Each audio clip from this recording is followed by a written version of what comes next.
As we pushed the boat down to the water's edge, my head was racing, trying to take in what had just happened. First, we get the news that John the Baptist is dead, murdered by Herod. Then on top of that, there are crowds of people all wanting Jesus, and somehow he finds the energy to heal them and teach them and feed them all with some bread and fish provided by a small boy. I wanted so much to share it all with Jesus, but he needed to be alone, to pray, to grieve.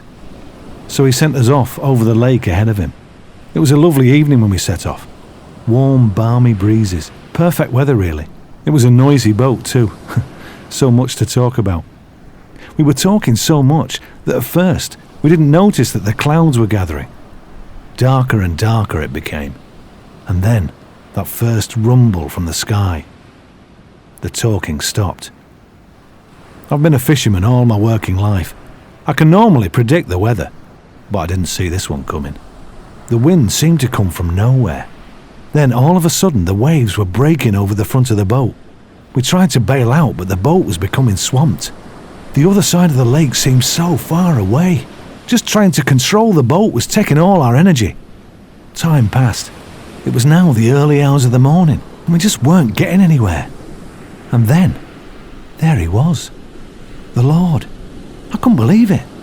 I thought it must have been a ghost, but no, it was Jesus, walking on the water. When I saw him, nothing seemed to matter. The storm, the fact that I couldn't swim, nothing. It was Jesus, and I just wanted to be with him, so I said, "Lord, if it is you, tell me to come to you." "Come," he said. The others muttered, "Don't be stupid." I think some of them still thought he was a ghost. It felt really strange at first. It was water after all, and yet I just thought, Jesus has said come, so it must be okay. And I could see him in front of me, waiting. So I took just one step, then two, then three, and I realised my feet weren't going under the water. The water felt firm somehow. It was so strange, but exciting too. Halfway there now, and I was still feeling good. I wish Jesus was closer, but hey, I was doing it. I was walking on water. The others were still telling me to come back. I could hear my brother Andrew, and his words stung me a bit. But he's normally right about me. I do bite off more than I can chew. Why wasn't Jesus getting any closer? I took my eyes off him for just a second and looked around me. Look at those waves. Who do I think I am? I'm not Jesus. I'm a fisherman, and sensible fishermen go back to shore when the weather gets like this. Jesus still wasn't getting any nearer. In fact, he seemed to be getting further away. The wind was so strong, and it seemed to be pushing me back. I'm not going to make it. I'm not. I felt my feet go under. Oh no, so far to Jesus, so far to the boat. Should I turn back? What should I do? I could feel the water over my ankles now. Then my knees.